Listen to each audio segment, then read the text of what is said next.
औ सुन न तिमी नेपालीमा ट्यालेन्ट छौ भनिकन पक्का छु त अन्त 75 पछि के आउँछ इङ्ग्लिसमा भन 76 गुड अब 50 पछि के आउँछ नेपालीमा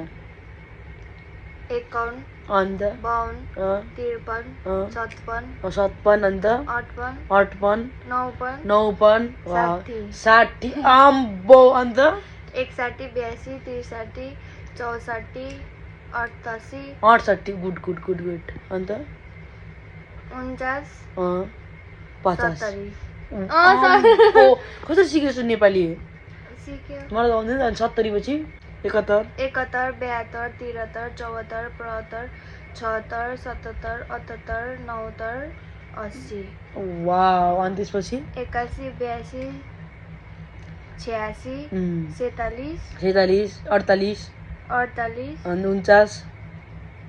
49 90 अन्त 91 93 94 95 96 97 98 100 कहाँबाट सिकेस् त नेपाली पहिलादेखि सिकेको मलाई गाइस म नेपालबाट हो मलाई यतिको नेपाली आउँदैन जुन इन्डियामा चाहिँ यतिको नेपाली काउन्ट गर्दैछु अम्बो यतिको सिक्नु छ यतिको ट्यालेन्ट मान्छेलाई चाहिँ भिडियो पठाउनु मन पर्यो ल